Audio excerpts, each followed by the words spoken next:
नमस्कार, मी सुरेखा. आजच्या व्हिडिओमध्ये तुमचं सर्वांचं स्वागत आहे. दिवाळी आलेली आहे. तसं पाहिलं तर आजचा दिवाळीचा पहिला दिवस आहे. तुम्ही सर्वजण आनंदामध्ये असणार, दिवाळीच्या लगबगीमध्ये असणार. सर्वांना माझ्याकडून दिवाळीच्या खूप खूप शुभेच्छा. दिवाळी म्हटली की विद्युत रोषणाई, दिव्यांची आरास, रांगोळीची सजावट, पदार्थांची रेलचेल, हे सारंच त्या दिवाळीमध्ये येतं. नवीन कपड्यांची खरेदी.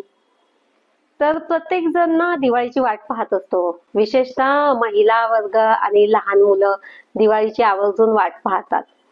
आणि खरं सांगायचं म्हणजे ना तर महिलांमुळेच मला असं वाटतं, महिलांमुळे येणारी प्रत्येक दिवाळी आपल्याला नव्याने वाटते. याचं श्रेय खरंच मी महिलांना देते बरं का. कारण ती महिला ज्या पद्धतीने घर सजवते, रांगोळ्या काढते, प्रत्येक दिवाळीला तोच पदार्थ नव्याने आणि अजून खुबीने बनवते, छान चविष्ट बनवते. तर त्या महिलेमुळे त्या घरामध्ये दिवाळी नवीन वाटते.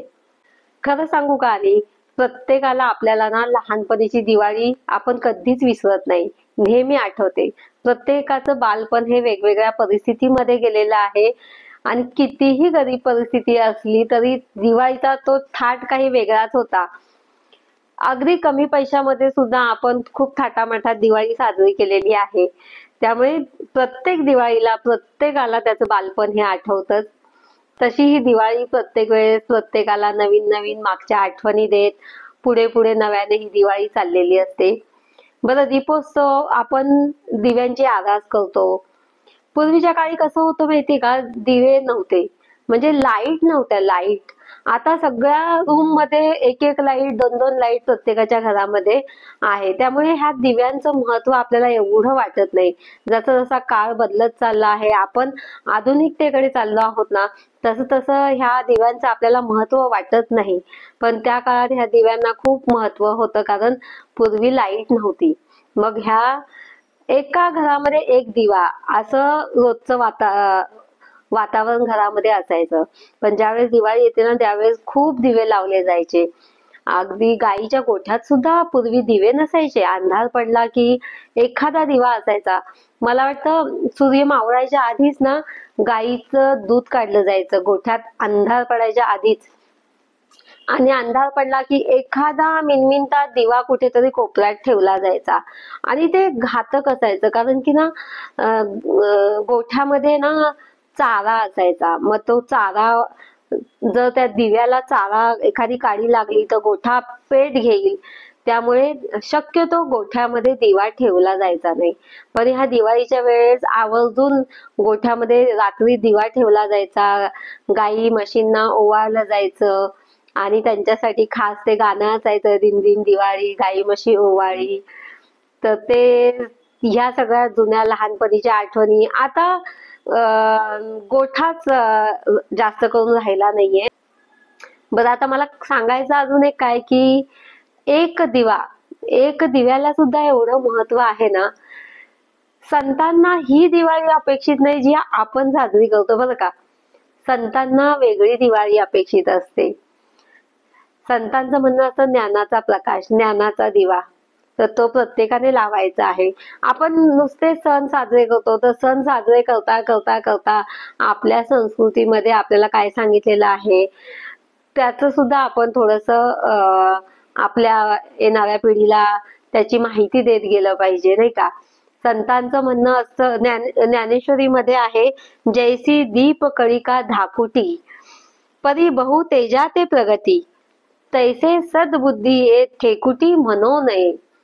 संतांचं म्हणणं आहे की सत्सद विवेक बुद्धी जागृत करा, त्याच्यामध्ये आत्मिक ज्ञानाचा प्रकाश पडा. आत्मिक ज्ञानाच्या प्रकाशाने काय होतं, आत्मिक ज्ञानाचा दिवा जेव्हा प्रज्वलित होतो ना त्यावेळेस आपल्याला सगळ्यांमध्ये समानता दिसून येते. कोणी गरीब नाही, उच्च नाही, नीच नाही, सगळीकडे आपल्याला समानता दिसते आणि प्रत्येकाला आपण आनंद वाटण्याचा प्रयत्न करतो. दिवाळीत तसंच आहे की आपण केलेले पदार्थ आपण घरोघरी नेऊन देतो, नातेवाईकांकडे पोचते करतो, नातेवाईक आपल्याकडे येतात. अशा पद्धतीने म्हणजे दिवाळी ही जी आहे ना, सगळ्यांनी एकत्र येऊन गुण्या गोविंदाने सण साजरा करणे हा त्याचा अर्थ आहे. आणि जर आध्यात्मिक ज्ञानाचा प्रकाश पडला तर तो सण अजूनच किती छान होत असेल, नाही का? तर संतांचं दिवाळी ही संतांना वेगळी अपेक्षित असते, तर आपण त्यांनाही धरून ही दिवाळी साजरी केली पाहिजे, जेणेकरून आपल्या लहान मुलांवर सुद्धा त्याचे संस्कार होतात. तर असो, अजून दुसरं सांगायचं म्हणजे कंदील. कंदील जे आपण वरती आकाशामध्ये लावतो, तर हा उंच कंदील लावतो. तर ह्या कंदिलाचे सुद्धा मी पाहिलं वेगवेगळ्या ठिकाणी वेगवेगळे अर्थ आहे. म्हणजे आपला कंदील, पूर्वीचा कंदील हा एकाच आकाराचा असायचा, आता वेगवेगळ्या आकारामध्ये कंदील आलेले आहेत.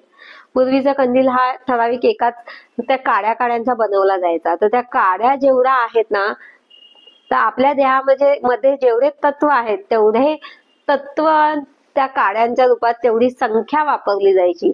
म्हणजे आपला देह हा एवढ्या तत्वांनी बनलेला आहे, त्यात सगळेच तत्व आले, हे सगळं मिळून जेवढी संख्या होते ना तेवढ्या त्या काड्या त्या कंदिलाला असायच्या आणि त्याच्यामध्ये तो दिवा सोडून तो वरती आकाशात लावला जायचा.